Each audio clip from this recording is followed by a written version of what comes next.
राजकोटमध्ये प्रचार केला, तुम्ही दादांसोबत स्टेज शेअर केलं, पुण्यात आज पहिल्यांदा येत आहे, काय भावना आहेत? आता इथून पुढचा प्रचार कसा असणार आहे, कारण अवघे काही दिवस उरले.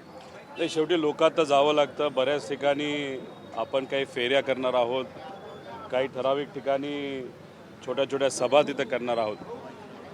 पण याच्यामध्ये आपण जर बघितलं तर काही सर्वे एजन्सी आम्ही बोलत होतो, काही तुमच्यासारख्या चांगल्या पत्रकारांशी आम्ही बोललो आणि लोकांशी बोलल्यानंतर एक गोष्ट मात्र खरी आहे की लोक आज पुण्याचे त्रासलेले आहेत.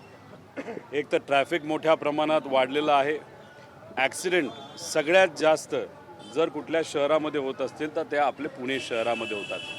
कचऱ्याचा विषय आहे, विकासाचा विषय आहेत, काही नोकऱ्यांचे मुद्दे असतील, त्याच्याचबरोबर इथं मोठ्या प्रमाणात गुन्हेगारी या शहरामध्ये वाढताना आपण सगळे बघू शकतो.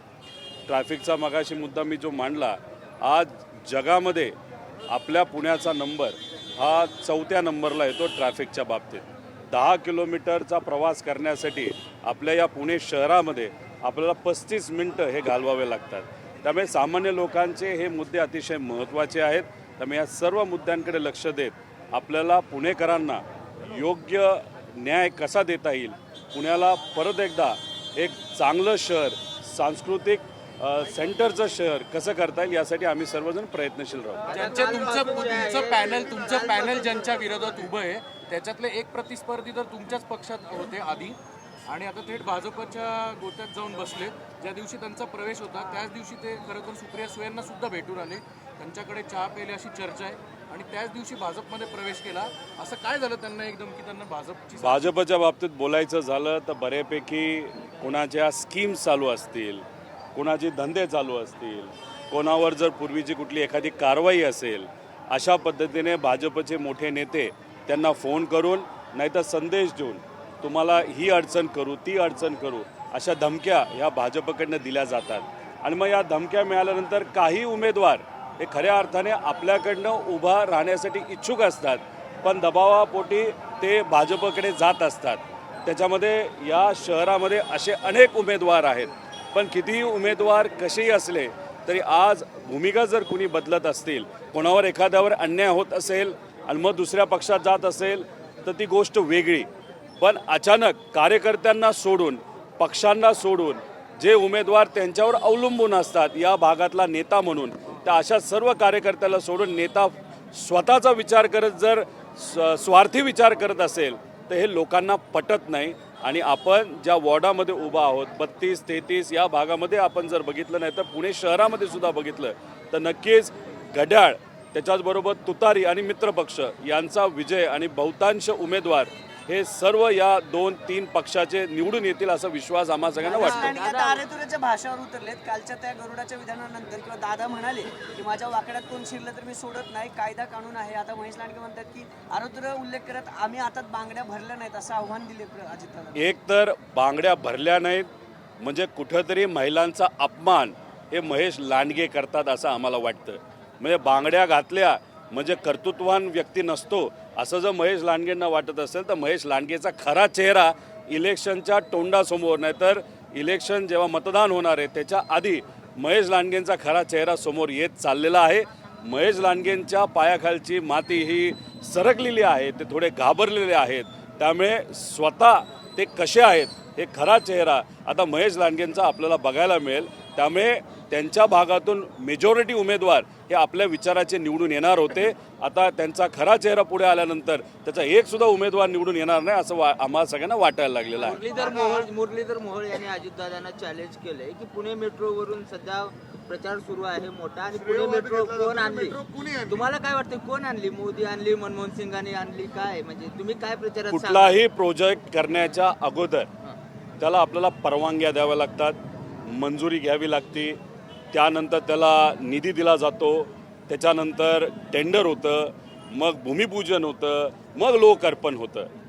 दादा जी भूमिका मांडत होते, प्रक्रिया जिथून सुरू झाली ती दादांच्या काळामध्ये त्या ठिकाणी सुरू झाली होती. आता याच्यामध्ये काही प्रमाणात जे मोठे नेते या शहरातले आहेत, भाजपचे आहेत, त्यांना त्यांच्या नेत्यांची बाजू घ्यावी लागते. आता काल बोलत असताना कुठंतरी जेव्हा पासपोर्टचा एका गुंडाचा विषय हा दादांनी काढला तेव्हा कुठेतरी मुरली मोहोळ हे कुठेतरी चिडले आणि त्यांनी सांगितलं हिम्मत असेल तर समोरासमोर आपण बसूया. मला मुरली मोहोळांना सांगायचे दादांना कशाला चॅलेंज करतात, त्यांची उंची फार मोठी आहे. आपण एक काम करा, मी तुमच्याबरोबर चर्चा करायला तयार आहे. खरं कोण होतं, कोणामुळे त्या गुंडाला पासपोर्ट मिळाला हे मी तुम्हाला जास्त चांगल्या पद्धतीने सांगू शकतो. पण अजून एक गोष्ट, जैन हॉस्टेलच्या बाबतीत तुम्ही डायरेक्ट दिल्लीमध्ये तुमचा कॉन्टॅक्ट वाढवल्यामुळे, नाही तर तुमचा कॉन्टॅक्ट डायरेक्ट दिल्लीपर्यंत असल्यामुळे तुमचा खरा गेम कुणी या महाराष्ट्रातल्या भाजपच्या नेत्यांनी केला हे सुद्धा त्या ठिकाणी मी तुम्हाला स्पष्टपणे लोकात नव्हे कानात नक्कीच त्या ठिकाणी मी सांगेल. भाजप असंही म्हणते कारभारी बदला म्हणतायत ते, पण 2017लाच कारभारी बदलून अजितदादांना म्हणजे लोकांनी निर्णय दिलेला आहे आणि आता परत त्यांच्याच काळात जे आहे ते उड्डाण पुलं पाडले गेले, आमच्या काळात बांधले गेले. म्हणजे एकत्र सत्तेत असताना जे मुरलीधर मोहोळ दादाचे गोडवे गात होता ते अचानक एवढ्या खालच्या याच्यावर कसं काय आले, काय वाटतं? काय की मुरली मोहोळांना असं वाटतं की या शहरामध्ये जर भाजपचे उमेदवार निवडून नाही आले तर पूर्णपणे खापर त्यांच्या डोक्यावर त्या ठिकाणी फोडलं जाईल. आणि तशी आज परिस्थिती दिसते. भाजप आज धोक्यात गेलेलं आहे. त्यामुळे कुठंतरी मुरली भाऊ हे घाबरलेले आहेत असं आपल्याला म्हणावं लागेल. आणि घाबरल्यामुळे आज ते सातत्याने त्या ठिकाणी कुठंतरी भूमिका बदलतात असं आपल्याला म्हणावं लागेल. पण 17ला लोकांनी भाजपला निवडून दिलं असलं तरी भाजपने या शहरामध्ये कशा पद्धतीने कारभार केला हे लोकांनी फार जवळून बघितलेलं आहे. हे जे काही ट्रॅफिकचे आकडे मी तुम्हाला सांगितले, ॲक्सिडेंटचे आकडे सांगितले, भ्रष्टाचारचे आकडे सांगितले, हे गेल्या 5 ते 6 वर्षांमधले आहेत. त्यामुळे लोकांनी ह्या सगळ्या गोष्टी बघितल्यानंतर ज्या पद्धतीने पुणे शहराचा विकास व्हायला पाहिजे तो न झाल्यामुळे 100% कारभारी इथं असणारे सामान्य लोक हे बदलतील. अजितदादा, त्यांचा पक्ष, त्याच्याचबरोबर त्यांना साथ देणारा आमचा तुतारी हा पक्ष हे एकत्रित येऊन सत्ता ही नक्कीच आपल्या विचाराचं येईल असा आम्हाला विश्वास वाटतो. अजितदादा काल बोलताना असं म्हणाले की 2 राष्ट्रवादी एकत्र येण्यावरती जिल्हा परिषद निवडणुकीनंतर विचार करू. त्याला जोडूनच जयंत पाटील असं म्हणाले की 2 पवारांनी भाजपला उल्लू बनवलं.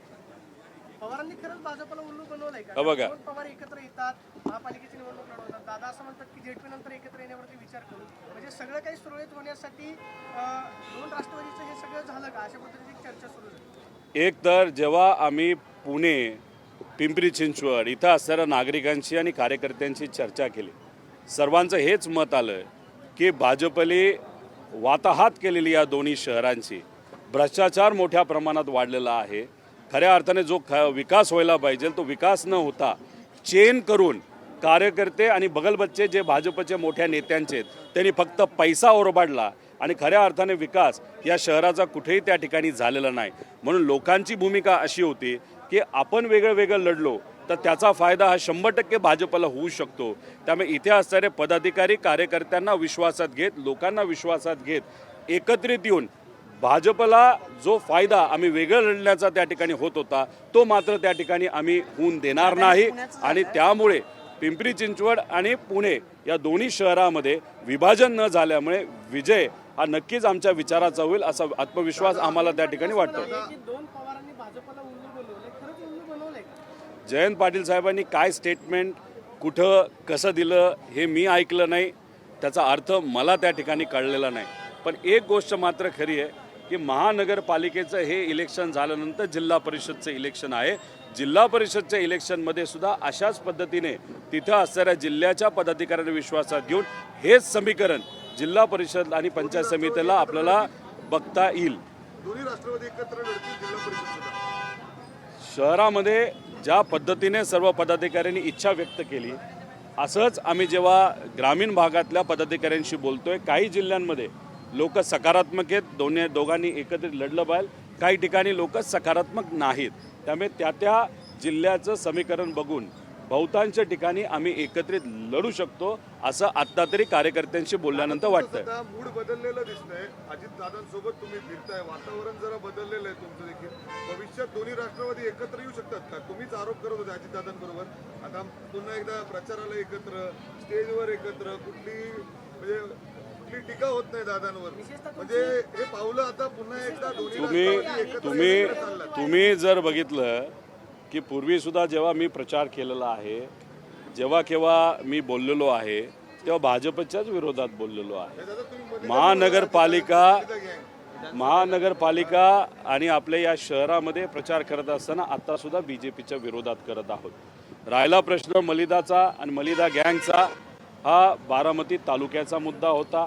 त्यावेळेस तो त्या ठिकाणी आम्ही मुद्दा पुढे आणला होता आणि ह्या सगळ्या गोष्टी बघितल्यानंतर विधानसभेचं इलेक्शन झाल्यानंतर दादांनी त्यांच्या मतदारसंघामध्ये जे कोणी मलिदा खाणारे लोक होते आणि नाहीतर त्यांना दादांना न कळत जे लोक मलिदा खात होते, आता कळल्यामुळे त्यांना बाजूला करून सामान्य लोकांना त्यांनी पुढं आणलेलं आहे. त्यामुळे हा बदलाव आणि हा बदल हा सकारात्मक आहे असं आपल्याला म्हणावं लागेल. दादा अशी चर्चा आहे की बारामतीत तुम्ही भावनिक झाला होता, तुमच्या डोळ्यात देखील अश्रू होते, मग त्या अश्रूंचं काय झालं अशी चर्चा आता विरोधक सुद्धा करायला लागले. बारामती लोकसभेच्या इलेक्शनच्या वेळेस जेव्हा स्टेजवर मी भावनिक झालो होतो, ते भावनिक होण्याचं कारण असं की तिथे असणारा दादांचा एक कार्यकर्ता, त्या कार्यकर्त्याने जी कृती केली होती, ज्या पद्धतीने तो हंडा फोडला होता, त्या हंड्याचा जो त्या ठिकाणी अर्थ निघत होता, तो अर्थ हा मला पटला नव्हता.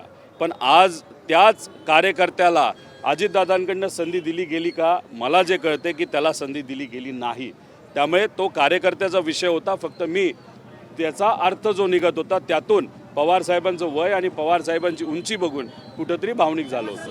अशी चर्चा आहे की राष्ट्रवादी फुटली किंवा अजित पवारांवरती आरोप करण्यात आला, आमदार घेऊन अजितदादांनी पवारांची राष्ट्रवादी फुटली, मग आता त्याला तुमचं समर्थन आहे असाच अर्थ जे आहे सगळ्या सोशल मीडियावरती किंवा समाज माध्यमांवरती चर्चेला जातो की अजित पवारांनी राष्ट्रवादी फुटली, त्याला शरद पवारांच्या राष्ट्रवादीचं समर्थन होतं. जयंत पाटील असं म्हणाले की दोन पवारांनी भाजपला उल्लू बनवलं, त्याचा अर्थ काय आहे? नाही, त्याचा अर्थ मलाच समजलेला नाही, तो जरा मला समजून घ्यावा लागेल.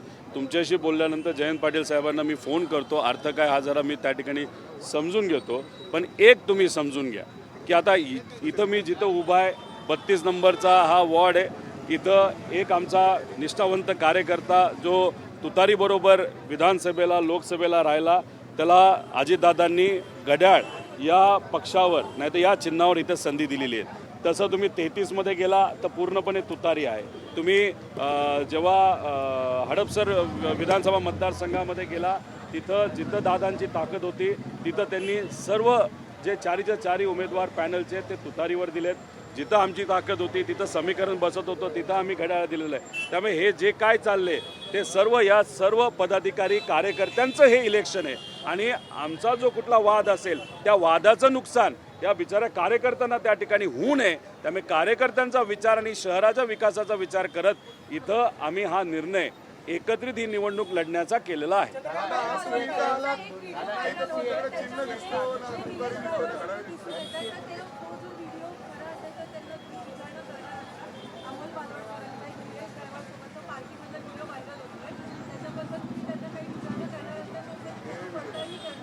अमोल भाऊंशी नक्कीच त्या ठिकाणी मी बोलेल.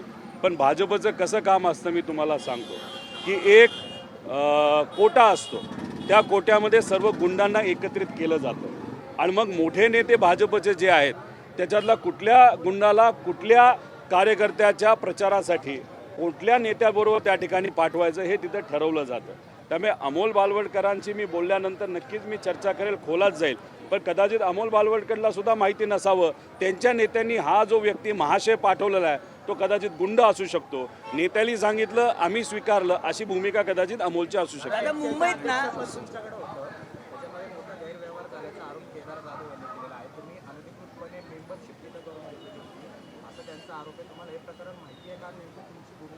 अहो हे कोर्टात गेलेलं आहे, त्याच्यामुळे पूर्णपणे प्रक्रिया ही फॉलो केली गेलेली आहे. आज चर्चा झाली, 300-400 लोक आजच आम्ही त्याच्यामध्ये इन्कॉर्पोरेट केले असा विषय नाही आहे. त्याच्यामध्ये 1.5-2 वर्षामध्ये 2.5 वर्षामध्ये ज्या ज्या लोकांनी महाराष्ट्र क्रिकेट असोसिएशनचं नाव हे मोठं झाल्यानंतर मीडियाच्या माध्यमातून लोकांपर्यंत गेल्यानंतर आम्ही MPL WMPL वेगळे कार्यक्रम वर्ल्ड कपच्या मॅचेस घेतल्यानंतर महाराष्ट्र क्रिकेट असोसिएशनचं नाव लोकांना कळायला लागलं आणि ते कळल्यानंतर ज्या ज्या लोकांनी अप्लाय केलं त्या लोकांना आम्ही न्याय देण्याचा प्रयत्न केला. पण तो करत असताना पूर्वी यादी डायरेक्ट फायनल केली जात होती. आमच्या बाबतीत ती डायरेक्ट फायनल करण्यापेक्षा एका माजी जजला तिथं आम्ही नियुक्त केलं. त्या जजने सर्व ते काय जे ॲप्लिकेशन आले होते त्याचा अभ्यास केला, 60-70 लोकांचं कॅन्सल केलं आणि मग अपेक्समध्ये ते आम्ही मंजूर करून AGMमध्ये मंजूर केलेलं आहे. सगळी प्रक्रिया आम्ही ती फॉलो केलेली आहे. पण झालं आहे की ह्याच्यात थोडंसं राजकारण आलेलं आहे. केदार जाधव चांगला बॅट्समन आहे. व्यक्तिगत जीवनामध्ये मी त्याच्याबद्दल काय बोलणार नाही. तो कसा आहे काय आहे हे कदाचित लोक बऱ्यापैकी सांगू शकतील. विषय एवढाच आहे की याच्यामध्ये काय मोठे बदल आम्ही जे केले ते पूर्वीच्या लोकांना पटले नाहीत, काही लोकांना पटले नाहीत. त्याच्यात काही संघटना अशा आहेत की छत्रपती शिवाजी महाराजांचा जो फोटो आहे रायगडच्या सिंहासनाचा, तो आम्ही लोगो म्हणून लावल्यानंतर काही संघटनेला ते आवडलेलं नाही. पूर्वी आपण जर बघितलं तर तिथं एक वेगळा वाडा होता, तो वाडा आम्ही बाजूला काढला आणि शिवाजी महाराजांचं चित्र तिथं आणलं. संघटनेला ते आवडलेलं नाही, काही पक्षाला ते आवडलेलं नाही. आता केदार जाधव हे क्रिकेटर राहिलेले नाहीत, ते पक्षाचे प्रतिनिधी झालेले आहेत. तिनं खाकी पॅन्ट घालून, पांढरे शर्ट घालून, टोपी घालून त्यांनी तिथं पायदळ केलेली आहे. त्यामुळे त्या संघटनेला छत्रपती शिवाजी महाराजांचा फोटो लोगो म्हणून आवडला नसल्यामुळे संघटना आणि पार्टी त्यांच्या पाठीमागे भरपूर ताकदीने उभे आहेत. त्यामुळे क्रिकेटर म्हणून मी कधी त्यांच्या विरोधात केदारच्या बोलणार नाही, पण राजकारणात ते आज आलेले आहेत. आज मी काय बोलत नाही, पण टप्प्याटप्प्याने बरंच काय आपल्या सर्वांसमोर तिथे येणार आहे. पण मी एक सांगतो, क्रिकेटमध्ये कुठेही त्या ठिकाणी राजकारण हे केलेलं नाही. आम्ही ज्या पॅनलला पुढं केलेलं आहे त्यात सर्व पक्षाचे लोक तिथं आहेत. आणि राहिला प्रश्न लोकांना इनकॉर्पोरेट करण्याचा, गेल्या 15 वर्षामध्ये कुठल्याच लोकांना तिथं संधी दिली जात नव्हती. ती का दिली जात नव्हती? तर इलेक्शन सोपं जावं म्हणून. आम्ही लोकशाही मनामध्ये ठेवून अनेक लोकांना विविध जिल्ह्यातून त्या ठिकाणी संधी दिली, म्हणजे उद्या जाऊन आपल्या या महाराष्ट्र क्रिकेट असोसिएशनला मदत व्हावी या भूमिकेतून आम्ही लोकांना संधी दिली. ह्याच्यामध्ये वेगळं काही केलं नाही. पण येत्या टप्प्याटप्प्याने याच्यामध्ये खोलात जाऊन मी नक्कीच आपल्या सर्वांना सांगेन. दादा, हे झालं पुणे आणि बाकीचं. मुंबईत काय झाले, भाजप शिवसेना एकत्र लढतीये, पण आता त्यांचेच कार्यकर्ते, भाजपचे कार्यकर्ते ह्यांच्या विरोधात घोषणा द्यायला लागले की 50 खोके एकदम ओके. विरोधकांची स्पेस, व्हिडिओ देखील व्हायरल होतो, विरोधकांची स्पेस हेच खाऊन टाकतात मुंबईमध्ये. आता मुंबईमध्ये बरंच काय वेगळं त्या ठिकाणी होणार आहे. त्याच्यामध्ये जसं पुणे शहरामध्ये माझ्या अनुषंगाने भाजपचे जे निष्ठावंत कार्यकर्ते होते, जे अनेक वर्ष भाजपबरोबर त्या ठिकाणी राहिले होते, त्याच्यामध्ये त्यांना संधी मिळेल असं ते आत्मविश्वासात होते. पण अचानक शेवट जसं या इथं झालं की आमचे काही लोक त्यांनी त्या ठिकाणी घेतले आणि त्यांच्या निष्ठावंतांना मात्र वाऱ्यावर सोडलं, तसं मुंबईमध्ये सुद्धा बऱ्याच ठिकाणी त्या ठिकाणी झालेलं आहे. त्याच्यामध्ये एक खदखद आहे आणि कुठं ना कुठं तरी मुंबईमध्ये नाही तर इतर ठिकाणची जी भाजपच्या निष्ठावंत कार्यकर्त्याची खदखद या इलेक्शनमध्ये आपल्या सगळ्यांना जाणवेल. पण मुंबईमध्ये तुम्ही जर बघितलं, खोलात जाऊन अभ्यास केला, तर मुंबईमध्ये भाजपली एकनाथ शिंदे साहेबांच्या पक्षाला एकटं पाडलेलं आहे.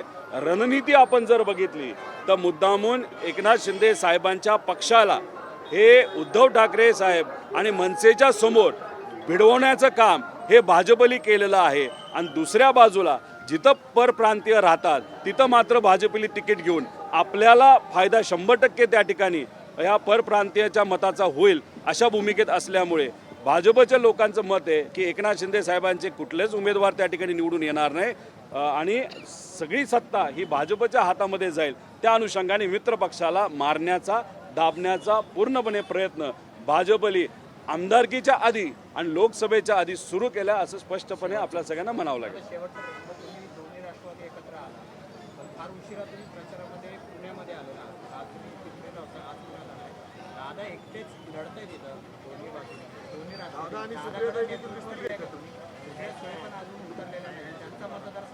माझ्या अंदाजाने उद्या सकाळी जो जाहीरनामा संयुक्तिक असेल राष्ट्रवादी शरदचंद्र पवार आणि अजितदादांच्या पक्षाचा, तो सुप्रियाताईंच्या उपस्थितीमध्ये आणि दादांच्या उपस्थितीमध्ये उद्या हा जाहीर केला जाईल असं मला त्या ठिकाणी वाटतं. 6 तारखेपर्यंत माझं क्रिकेटचं इलेक्शन तिथं होतं. क्रिकेटमध्ये खरं तर मोठ्या नेत्यांनी लक्ष घालू नये. तिथं दुर्दैव असं काही जवळच्या काही लांबच्या लोकांनी लक्ष घातल्यामुळे तिथं थोडंसं गडबड ही काही प्रमाणात झाली. त्याच्यामध्ये मी अडकून पडलो होतो. पण आता जरा मोकळं झालेलो आहे की विषय कोर्टात गेलेला आहे, कोर्टात आम्ही लढू. आता मोकळं झालेलो आहे, बोलायलाही मोकळं झालेलो आहे आणि लढायलाही मोकळं झालेलो आहे. फक्त 2-3 महिने क्रिकेटच्या विषयामध्ये अडकून असल्यामुळे मी आपल्या सर्वांसमोर येत नाही. आता भाजप जी आहे ते पुणे मेट्रो, नदी सुधार प्रकल्प असे मोठे प्रोजेक्ट सांगून स्थानिक प्रश्न टाळते. तुमचा पक्ष ते मांडणार आहे का? कारण स्थानिक निवडणुका असताना केंद्राचे प्रोजेक्ट सांगितले जातात, राज्याचे सांगितले जातात. महानगरपालिकेने काय केलं पुणेकरांसाठी हे सांगणार तुम्ही, तरी ते दाखवणार. ते सांगावं लागेल ना. टॅक्सचे विषय आहेत, ट्रॅफिकचे मुद्दे आहेत, त्याच्याचबरोबर पाणीपट्टी, पाणी वेळेवर येतं आहे का, स्वच्छ येतं आहे का, त्याच्याचबरोबर पार्किंगचे मुद्दे खूप मोठ्या प्रमाणात आहेत.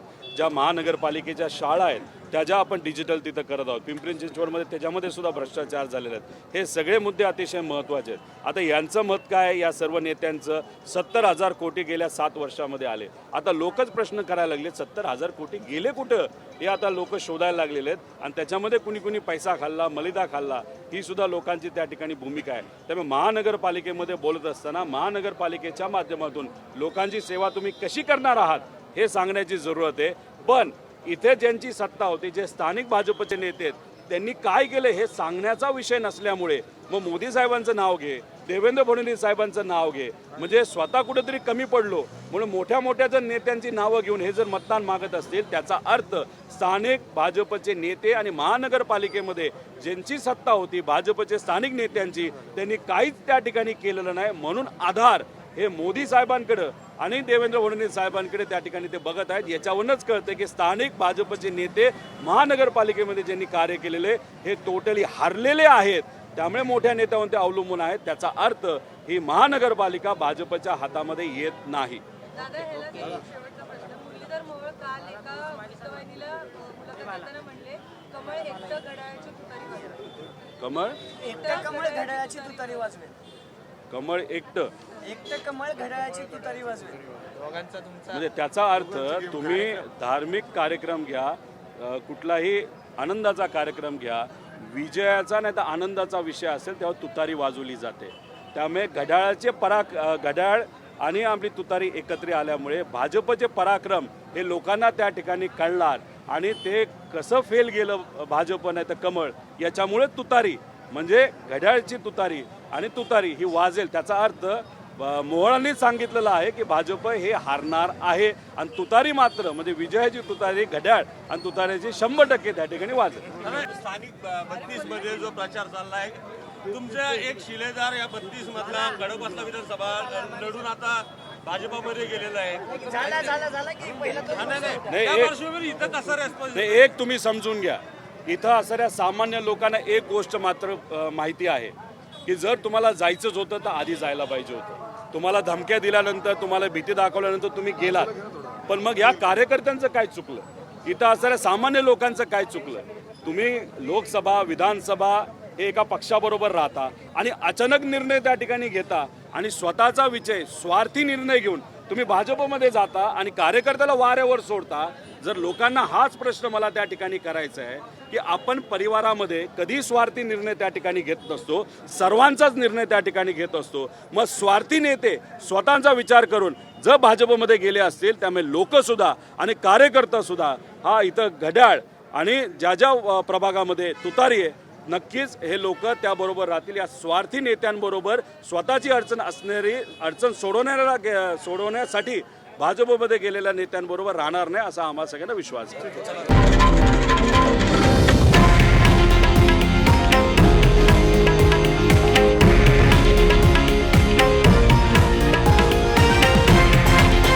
हे आहे देशातील नंबर 1 न्यूज नेटवर्क आणि आपण पाहत आहात TV9 मराठी, एकमेव.